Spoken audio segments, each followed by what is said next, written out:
Hello student, easy lesson from the house of Navankur में आपका स्वागत है। चलिए पढ़ते हैं विद्युत धारा के रासायनिक प्रभाव पार्ट 1। बच्चों, आपके अभिभावकों ने संभवतः आपको यह चेतावनी दी होगी कि गीले हाथों से किसी भी विद्युत साधित्र को ना छुएं। साधित्र मतलब कि स्विच को ना छुएं। परंतु क्या आप जानते हैं कि गीले हाथों से किसी विद्युत साधित्र को छूना क्यों मना किया गया है, क्यों खतरनाक है?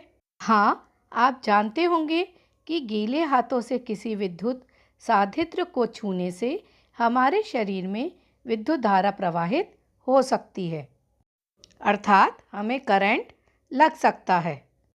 हम पहले ही सीख चुके हैं कि जो पदार्थ अपने से होकर विद्युत धारा को प्रवाहित होने देते हैं वे विद्युत के सुचालक अच्छे चालक होते हैं। इसके विपरीत जो पदार्थ अपने से होकर विद्युत धारा को आसानी से प्रवाहित नहीं होने देते वे विद्युत के हीन चालक होते हैं। कक्षा 6 में यह जांच करने के लिए कि कोई पदार्थ अपने से विद्युत धारा को प्रवाहित होने देता है या नहीं, हमने एक समपरीक्षित टेस्टर बनाया था। क्या आपको याद है कि इसे सुनिश्चित करने में समपरीक्षित ने हमारी किस प्रकार सहायता की थी? हमने देखा था कि धातुएं जैसे तांबा तथा एल्यूमीनियम विद्युत का चालन करते हैं, जबकि कुछ पदार्थ जैसे रबड़, प्लास्टिक तथा लकड़ी विद्युत का चालन नहीं करते। तथापि अभी तक हमने अपने टेस्टर से केवल उन पदार्थों की जांच की थी जो ठोस अवस्थाओं में थे। लेकिन द्रवों के प्रकरण में क्या होता है? क्या द्रव भी विद्युत चालन करते हैं? आइए ज्ञात करें। क्या द्रव विद्युत चालन करते हैं? यह जांच करने के लिए कि द्रव अपने से होकर विद्युत धारा को प्रवाहित होने देते हैं या नहीं, हम उसी टेस्टर का प्रयोग कर सकते हैं। तथापि अब हम सेल के स्थान पर बैटरी का उपयोग करेंगे। टेस्टर का उपयोग करने से पहले हम यह भी परीक्षण करेंगे कि यह कार्य कर रहा है या नहीं। इसके लिए एक क्रियाकलाप करते हैं। टेस्टर के सिरों को क्षण भर के लिए एक दूसरे से स्पर्श कराइए। ऐसा करते ही सब परीक्षित का परिपथ पूरा हो जाता है और बल्ब दीप्त हो जाना चाहिए। तथापि यदि बल्ब दीप्त नहीं होता तो इसका अर्थ है कि टेस्टर कार्य नहीं कर रहा। क्या आप इसके संभावित कारण बता सकते हैं? क्या यह संभव है कि तारों के संयोजन शिथिल हो या बल्ब फ्यूज़ हो गया हो? ऐसा हो सकता है। अथवा आपके सेल बेकार हो गए, ये भी हो सकता है। जांच कीजिए कि सभी संयोजन कसे हुए हैं या नहीं। यदि संयोजन पहले से ही कसे हुए हैं तो बल्ब को बदल दीजिए। अब फिर जांच कीजिए कि टेस्टर कार्य कर रहा है या नहीं। यदि यह अब भी कार्य नहीं कर रहा तो सेलों को बदल दीजिए। इस प्रकार जब टेस्टर भली भांति कार्य करने लगे तो इसका उपयोग विभिन्न द्रवों का परीक्षण करने के लिए कर सकते हैं। विद्युत का चालन करते हैं, इसके लिए एक क्रियाकलाप देखते हैं। बेकार फेंकी गई बोतलों के प्लास्टिक या रबर के कुछ ढक्कन एकत्रित करके उन्हें साफ करिए। एक ढक्कन में एक चाय के चम्मच के बराबर नींबू का रस या सिरका डालिए। उसको टेस्टर को इस ढक्कन के समीप लाकर उसके सिरों को नींबू के रस या सिरके में डुबोइए, जैसा कि चित्र में दिखाया जा रहा है। ध्यान रखिए कि दोनों सिरे परस्पर 1 सेंटीमीटर से अधिक दूरी पर ना हो, लेकिन इसी के साथ साथ वे एक दूसरे को स्पर्श भी ना करें। आपने देखा कि टेस्टर का बल्ब दीप्त होता है? हाँ, होता है। क्या नींबू का रस या सिरका विद्युत का चालन करता है? तो नींबू तथा सिरके का जो रस है वो विद्युत का चालन करता है। नींबू के रस या सिरके को आप सुचालक या हीन चालक में से किस वर्ग में रखेंगे? तो हम इन्हें सुचालक वर्ग में रखेंगे। जब टेस्टर के दोनों सिरों के बीच का द्रव अपने से विद्युत धारा को प्रवाहित होने देता है तो टेस्टर का परिपथ पूरा हो जाता है। परिपथ में विद्युत धारा प्रवाहित होती है तथा बल्ब जल जाता है। जब कोई द्रव विद्युत धारा को अपने से प्रवाहित नहीं होने देता तो टेस्टर का परिपथ पूरा नहीं होता तथा बल्ब दीप्त नहीं होता। कुछ स्थितियों में द्रव के चालक होने पर भी संभव हो सकता है कि बल्ब दीप्त ना हो। आप चित्र 14.2 के टेस्टर में विद्युत बल्ब के स्थान पर एलईडी प्रकाश उत्सर्जक डायोड, एलईडी का पूरा नाम है प्रकाश उत्सर्जक डायोड, का उपयोग कर सकते हैं। एलईडी दुर्बल विद्युत धारा प्रवाहित होने पर भी दीप्त होता है। एलईडी के साथ 2 तार जुड़े होते हैं। इन तारों को लीड्स कहते हैं। एक तार दूसरे की अपेक्षा थोड़ा लंबा होता है। याद रखिए कि एलईडी को किसी परिपथ में जोड़ते समय इसके लंबे तार को सदैव बैटरी के धर्म टर्मिनल से तथा छोटे तार को बैटरी के ऋण टर्मिनल से जोड़ते हैं। जैसा कि चित्र में आपको 2 तार दिखाए जा रहे हैं, एक लंबा है और एक छोटा। एक अन्य टेस्टर बनाने के लिए आप विद्युत धारा के किसी अन्य प्रभाव का भी उपयोग कर सकते हैं। क्या आपको याद है कि विद्युत धारा चुंबकीय प्रभाव उत्पन्न करती है? तो हाँ, विद्युत धारा चुंबकीय प्रभाव उत्पन्न करती है। जब हम किसी तार में विद्युत धारा प्रवाहित होती है तो उसके पास रखी चुंबकीय सुई पर क्या प्रभाव पड़ता है? चुंबकीय सुई विक्षेपित होने लगती है। विद्युत धारा के बहुत दुर्बल होने पर भी चुंबकीय सुई में विक्षेप देखा जा सकता है। क्या हम विद्युत धारा के चुंबकीय प्रभाव का उपयोग करके कोई टेस्टर बना सकते हैं? तो आइए क्रियाकलाप में करके देखते हैं। चलिए बच्चों, इस क्रियाकलाप को देखते हैं। माचिस की खाली डिब्बिया से ट्रे निकालिए। माचिस की जो डिब्बी में एक ट्रे जैसी होती है उसको निकालिए।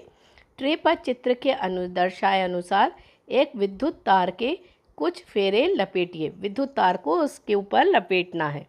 ट्रे के भीतर एक छोटी चुंबकीय सुई रखिए। अब तार के एक स्वतंत्र सिरे को बैटरी के एक टर्मिनल से जोड़िए। तार के जो स्वतंत्र सिरे हैं उसके एक सिरे को बैटरी से जोड़िए। तार के दूसरे सिरे को स्वतंत्र छोड़ दीजिए। तार का एक दूसरा टुकड़ा लेकर बैटरी के दूसरे टर्मिनल से जोड़ दीजिए, जैसा कि चित्र में दिखाया जा रहा है। दोनों तारों के स्वतंत्र सिरे को क्षण मात्र के लिए एक दूसरे से स्पर्श कराइए। बिल्कुल थोड़े से सेकंड के लिए दोनों जो खुले तार हैं उसको स्पर्श कराइए। चुंबकीय सुई को तुरंत विक्षेप दिखाना चाहिए। आपका तार के दोनों 2 स्वतंत्र सिरों वाला टेस्टर तैयार है। अब आप इस समपरीक्षित का उपयोग करके क्रियाकलाप कर सकते हैं।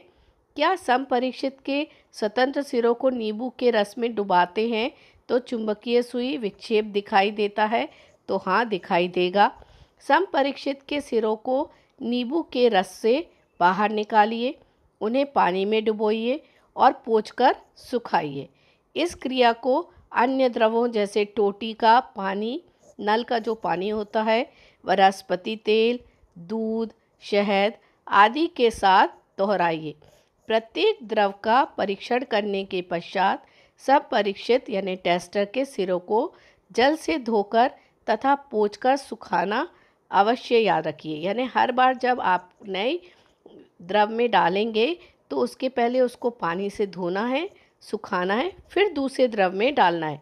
जैसे आपने पहले नींबू के रस में डाला तो उसे आप पहले पानी से धोएंगे, पोंछेंगे, फिर आप उसे नल के पानी में डालेंगे। फिर आपने फिर से धोया, पोंछा और वनस्पति तेल में डाला। यानी हर बार आपको जल में धोकर और पोंछकर सुखाना याद रखना है। प्रत्येक स्थिति में देखिए कि चुंबकीय सुई कब विक्षेपित होती है या विक्षेप दर्शाती है अथवा नहीं। इसके द्वारा आप बहुत सारे अंक तालिका बना सकते हैं कि सुई कब विक्षेप दर्शाती है और किस द्रव में डालने पर विक्षेप नहीं दर्शाती है।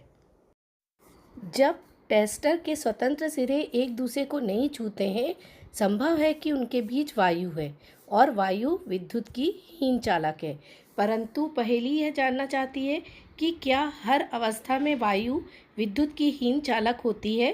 तो इसका उत्तर होगा हाँ, वायु विद्युत की हीन चालक होती है, लेकिन जब यह आर्द्र होती है यानी वायु में नमी होती है तो यह विद्युत की सुचालक होती है। संपरीक्षित टेस्टर का उपयोग करके परीक्षण कीजिए कि आसुत जल विद्युत चालन करता है अथवा नहीं। आप क्या पाते हैं? क्या आसुत जल विद्युत चालन करता है? तो इसका उत्तर होगा कि जब संपरीक्षित टेस्टर को आसुत जल में रखते हैं तो टेस्टर का बल्ब दीप्त नहीं होता।